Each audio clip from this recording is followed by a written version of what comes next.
Meditations for Every Day in the Year by Bishop Richard Challoner. On the condition of the body after death.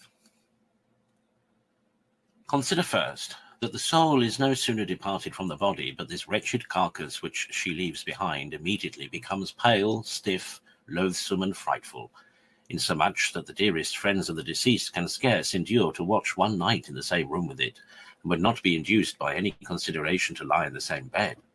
Even the greatest beauties are now turned ugly and hideous, and their former admirers can no longer bear the sight of them. O ye children of men, how long will ye be found fond of these painted dunghills? We read that St. Francis Borgia was so touched with the ghastly countenance of the corpse of the Empress Isabella, whom he had seen a little while before in all her majesty and all her charms, seeing the strange change that death had so suddenly wrought in her, that he conceived upon the spot an eternal disgust for this world, and a happy resolution of wholly consecrating himself to the love and service of that great King who never dies. Oh, that the like consideration of the dismal change that death shall so quickly make in all mortal beauties might effectually move us to the like resolution.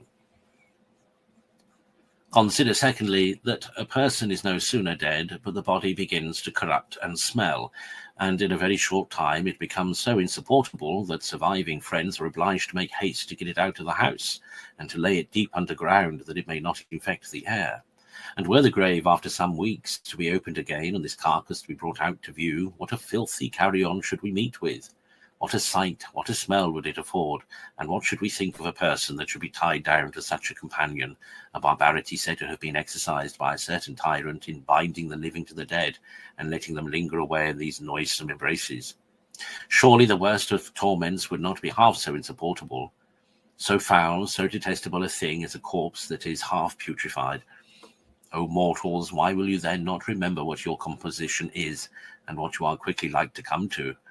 O filth and corruption, why wilt thou be proud? Consider, thirdly, what companions, what attendants these bodies of ours must meet with in the grave. Are no others than worms and maggots, or such like foul insects. Under thee shall the moth be strewed, and worms shall be thy covering. Isaiah 14:11. For these, O man, thou art preparing a banquet when thou art pampering thy body. These are to be thy inheritance, or rather, they are to inherit thee. Whatever thou art today, tomorrow thou art to be the food of worms. See here, vain worldlings, what will soon be the end of all these beauties which you are so fond of, and which are so apt to draw you into sin. Filthy maggots shall very shortly prey upon these pretty faces. Conclude. To make small account of the beauty of the body, or of anything else that death can take away, and to turn thy thoughts towards the better part, by laying up immortal riches to thy immortal soul, and procuring for her such ornaments of Christian virtues as may be out of the reach of death.